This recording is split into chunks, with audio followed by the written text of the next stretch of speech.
What up, what up? Hayden Schaap. I'm back continuing my journey, learnings of the 7 habits of highly effective people, the most impactful, profound concepts I think anyone could apply to their lives. And on my channel, I talk about everything related to, I'm calling it truth-centric persuasion, individual character development, and leadership. So truth-centric, all of those things. Persuading and influencing people, but according to true paradigms, so like actual win-win, and everything revolving around like the psychology of influence and persuasion and how to manipulate or change your persuasiveness in order to get maximum results in persuading people. I also, I love talking about personal development or character development, but from a truth-centered paradigm that is so much different. It seems to be only slightly different compared to like the rest of the personal development landscape, but if you look at it like really holistically, it's actually like very, very different, and just takes everything that all of the personal development gurus are talking about and just is like next level, like death 9,000 whatever destruction, better than what everyone's talking about right now. And then truth-centric leadership, and that is, those things are just really important to me. I care about them a lot, and I'm excited to dive into this stuff today. So last time we talked a little bit about incorrect centers or incorrect paradigms. If you go back and just like the overview of the most powerful things that we're talking about from the 7 habits are like, habit 1, be proactive. Like, you are the creator of your life. Being proactive does not just mean, oh, okay, I can go do the things that I want. It means living out of true principles and making proactive, commitment-based decisions that revolve around the things you care about most.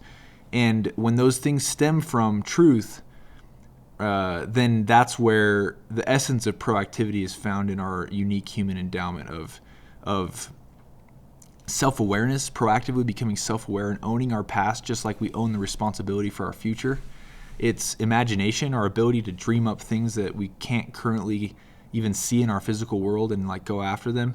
And then our conscience, our moral bearing of right and wrong. And as we embrace those things, self-awareness, imagination, conscience, combine them together, and we own the results that we currently have, who we are, where we've been, because of our response to the stimuli of our life, be they situations, behaviors, other people, way you were raised, etc. When you own those things, and because you want to own the future results and take responsibility for them, that's where it gets really powerful. And habit 2 now that we're on is the first creation, or as Covey calls it, begin with the end in mind. This is the embodiment of the idea from Think and Grow Rich that everything you see in the physical world first began with a thought. The first creation is a true principle. The fact that everything is created twice. But that doesn't necessarily mean that everything that's created twice, which all of the things we have in our actual life are created twice. That does not necessarily mean, though, that all first creations are by conscious design, as Covey says.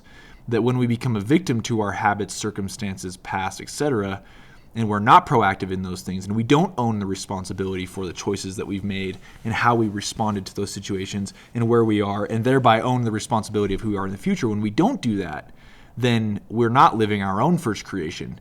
We are a victim to and subjugating ourselves to everyone else's first creation, to other people, to situations, circumstances, or to our own hostage situation, unconscious first creation of living out the scripts that we were just passed down to us. When we don't own enough of ourselves, we can't ever own the responsibility for being able to create the life that we want. But once we do, though, then we can say, okay, now, because I recognize that I am the programmer, I have responsibility and can create the life that I want. Now, what is the most optimal way to do that? Let's write the program, right? Let's go code it. And then habit 3 is, let's bring the codified program into existence, written by us. So last time we're in Begin with the End in Mind, the first creation, we're talking about living out of a center, right? And we want to live out of a truth center because from our center, from the way that we the paradigm through which we view the world and make all of our decisions, that's where we derive our wisdom, security, wisdom, guidance, and power. But there are all these alternative centers that may seem good but are actually bad. So we talked about being family-centered. Why is it bad to be family-centered? Go back and listen. Why is it bad to be spouse-centered? Why is it bad to be career-centered or money-centered? Why is it bad to be work-centered?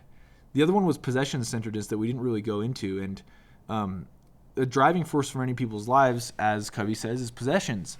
Not only tangible material possessions, such as fashionable clothes, homes, cars, boats, jewelry, whatever, also the intangible possessions of fame, glory, social prominence. So caring about what people think about us, right?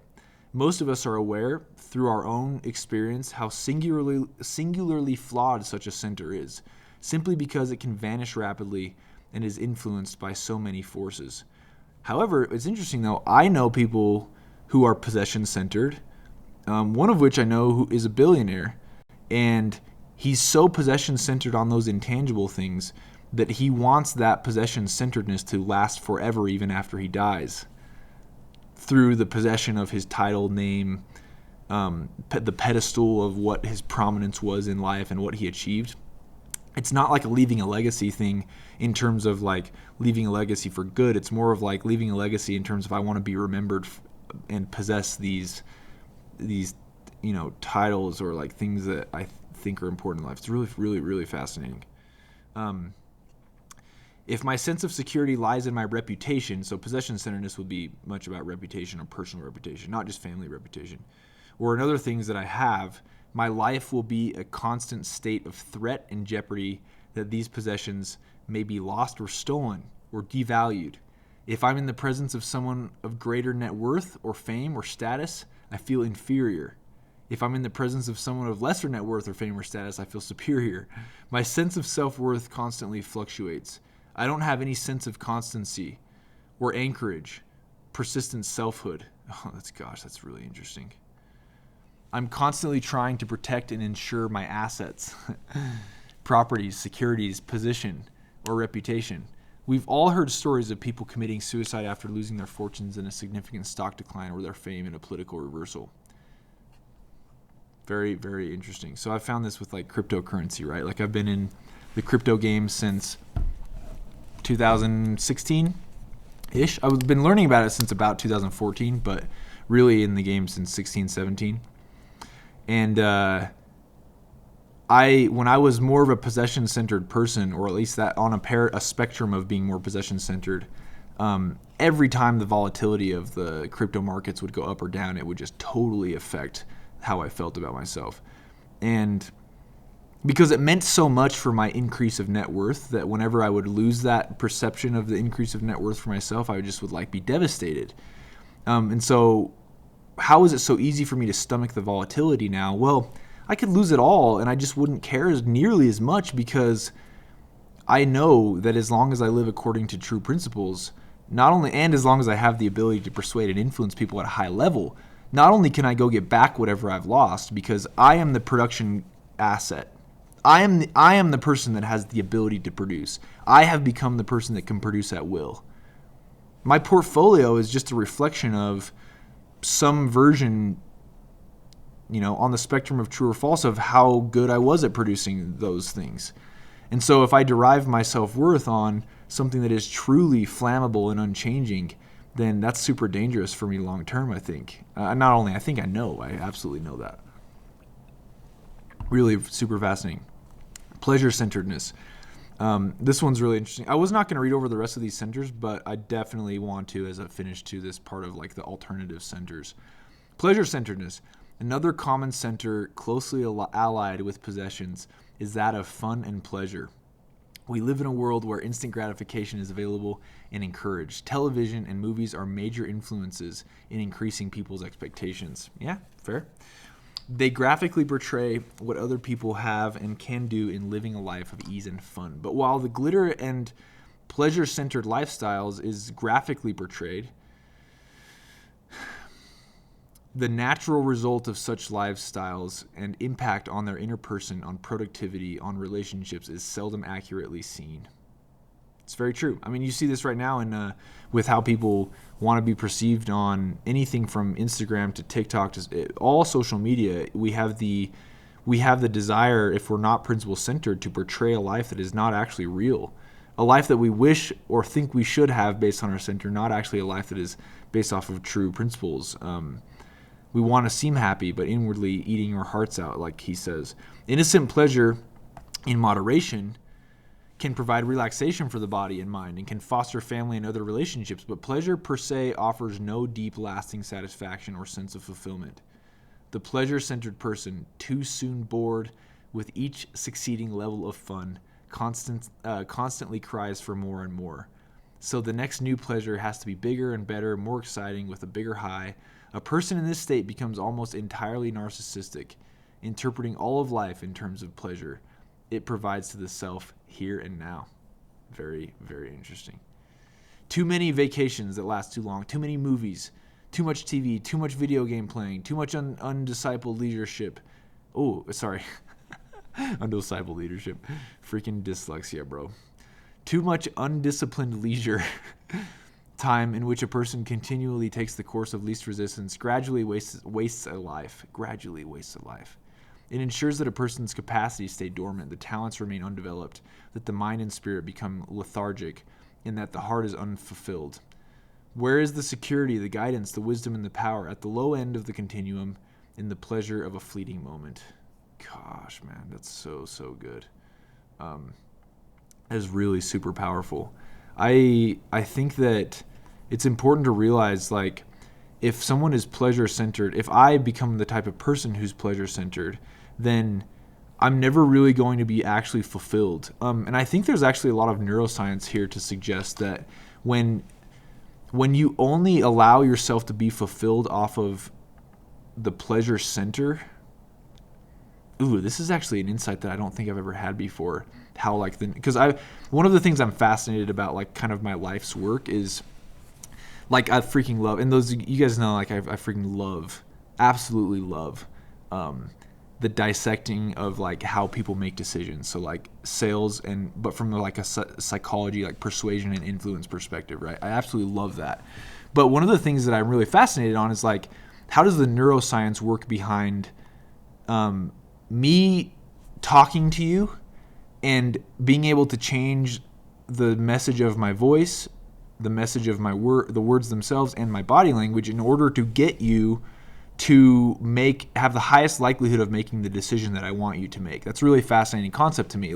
And so I'm interested in, because I know that there are laws that govern human persuasion and influence, I'm very interested in understanding the neuroscience behind persuasion and influence. And so I really, like, one of my absolute, like, goals and dreams that will happen, it already did happen, it's just a matter of time, is, like, teaming up with neuroscientists, psychologists, and really trying to understand, like, what are the common things that occur when someone makes a decision all along the way, the process, and the elements and variables that are all involved, both from the persuader, if it's a one-on-one situation, and from the persuadee. And then taking that and saying, what has to happen or line up from a neuroscience perspective when one person is trying to persuade a group. So both of those things. That's really fascinating to me.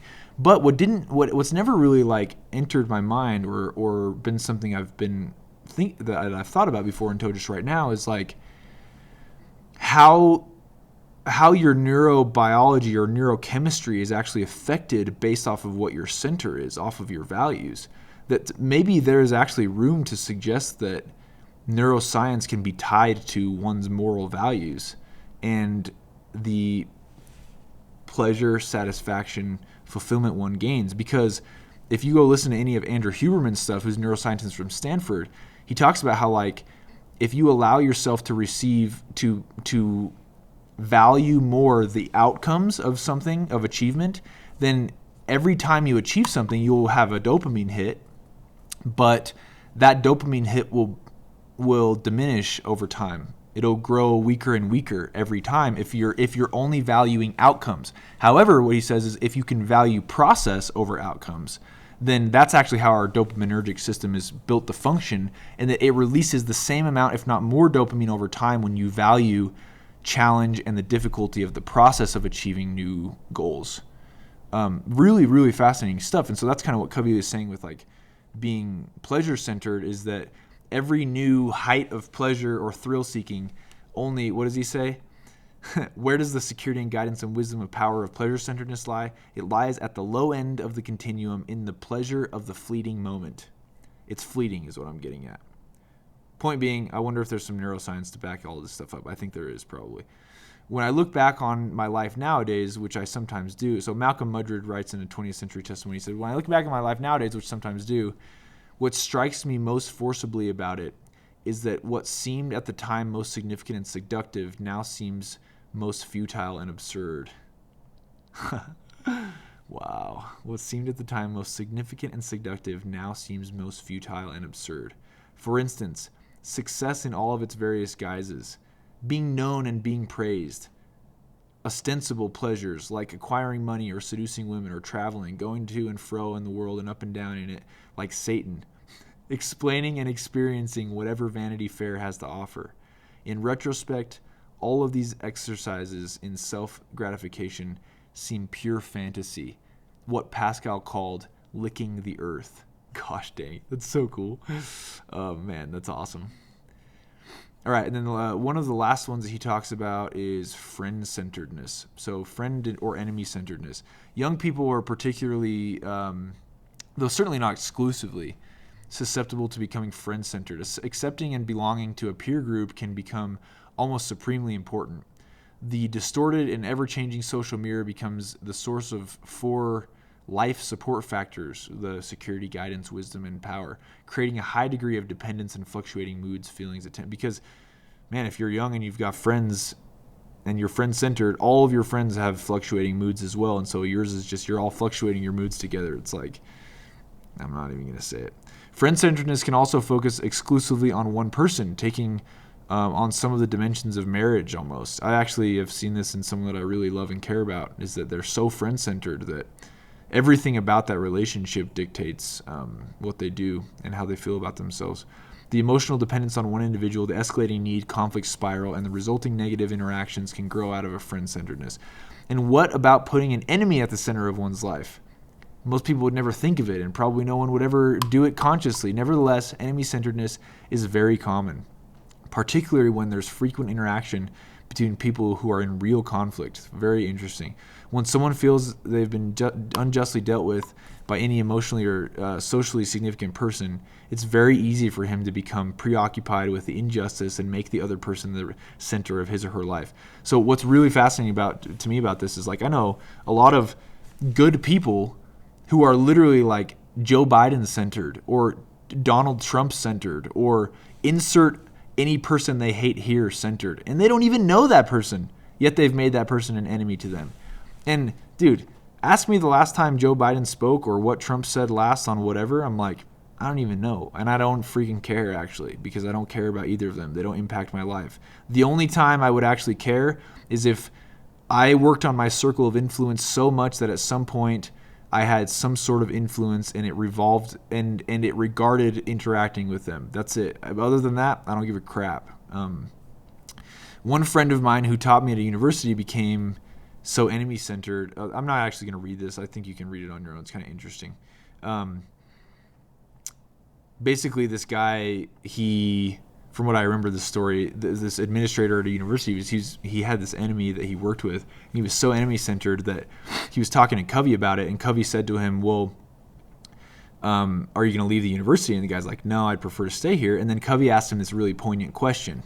He said, why have you made this administrator, this enemy, the center of your life? Because no one would think to make an enemy the center of their life, right? He was shocked by the question. He denied it. But I pointed out to him that he was allowing one individual's weaknesses to distort his entire map of life, to undermine his faith and the quality of his relationships with his loved ones. I see this a ton in my friends who are leaving their faith because they, in the name of someone else. Really interesting. He finally admitted that it is the individual that had such an impact on him, but he denied that he himself had made all of these choices. He attributed the responsibility for the unhappy situation to the administrator. He himself, he declared, was not responsible. As we talked little by little, he came to realize that he was indeed responsible, but that because he did not handle his responsibility well, he was being irresponsible. Wow, that's interesting. We're all responsible, but if we don't handle our responsibility well, by nature of that, we become irresponsible. Fascinating. Many divorced people fall into the similar pattern. Basically, get divorced and then their enemy of their old spouse is at the center of every aspect of their lives. Really interesting, I think.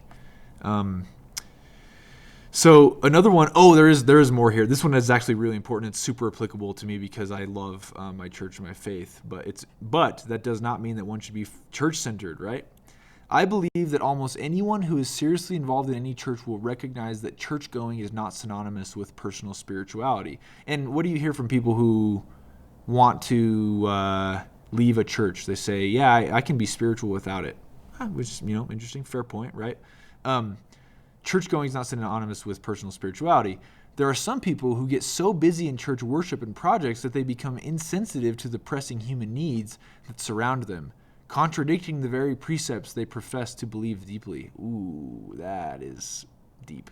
There are others who attend church less frequently or not at all, but those whose attitudes and behaviors reflect a more genuine centering in the principles of the basic Judeo-Christian ethic. Having participated through my life in organized church and community service groups, I have found that attending church does not necessarily mean living the principles taught in those meetings. You can be active in a church, but inactive in its gospel. Yep. Truth, brother.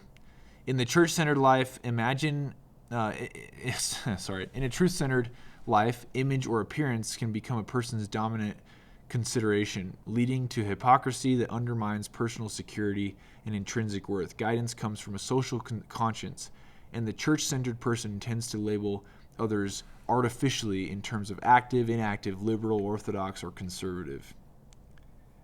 Because the church is a formal organization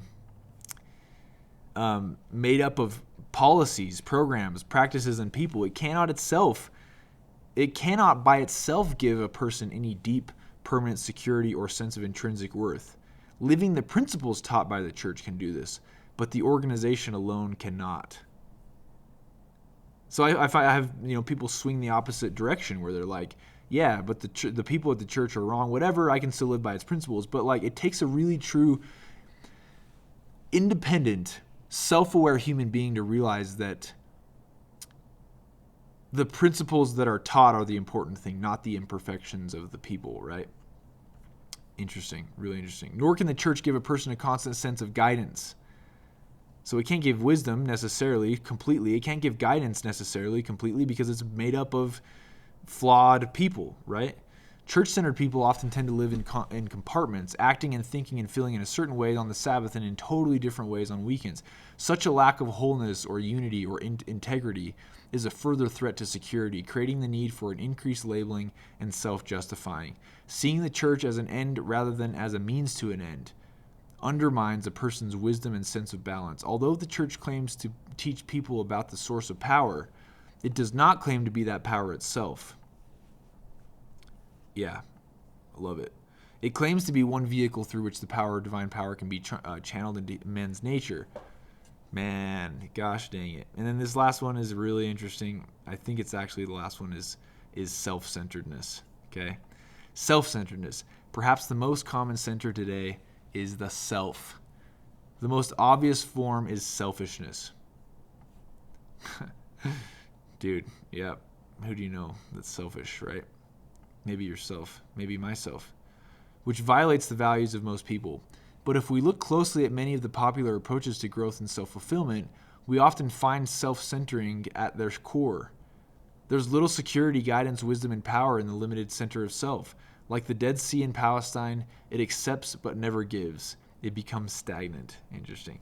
On the other hand, paying attention to the development of self in greater perspective of improving one's ability to serve, to produce, to contribute in meaningful ways gives context for a dramatic increase in the 4 life support factors. And then I'm just going to finish with this last paragraph because it's really powerful from what I remember. But we'll discover some of its power together, I guess. Last paragraph here, and then before we finish up. These are some of the more common centers from which people approach life. It is often much easier to recognize the center in someone else's life than to see it in your own. you probably know someone who puts making money ahead of everything else. You probably know someone whose energy is devoted to justifying his or her position in an ongoing negative relationship. If you look, you can sometimes see beyond behavior into the center that creates it. So next time, what we're going to talk about is identifying what your center is. Because this is, according to Covey, it's an absolutely essential part of being able to build the life that you want and having massive results in everything that is good, is being able to identify what your center is. It's supremely important in your role as a self-aware human being. Otherwise, you're just... Otherwise, there's just no hope, really, unless you can get to that point, which we all can and should. So on the next episode, we're going to talk a little bit about that, about how to actually identify your center. And I'm pumped for like that one. It's going to be really super powerful. Thanks for listening, guys. Honestly, freaking love this stuff. One thing that I found helpful is, like, if you want to go be along with the journey, go back and start from the first episode that I did on paradigms and principles, and then it'll kind of walk you through, like, I think if you listen on Spotify, it'll actually take you up the chain of the episodes, not down it. Unless you start at the beginning, then it'll take you down it. But it's helpful to follow along from the beginning. So go back to that first episode on of the 7 Habits series. I think you guys are really going to like this stuff, what we continue to go, because it is just going to get really, really good here. And especially, guys, if you're working with me, and I'm trying to direct this stuff in my learnings at that demographic and group of people. But it applies to everyone because it passes the stress test of what is actually truth, right? It applies to all things. This stuff is really important. Make sure you take it seriously, but also, like, let me know what you're thinking. Comment in the YouTube video. Share with members of your team, with friends that you have, if you're finding this useful, because it's useful for everything outside of sales, but it will bring massive results to your ability to go produce at a high level in sales and in everything else, and that's why it's important. Okay, have a good one, guys. We'll see you on the next episode.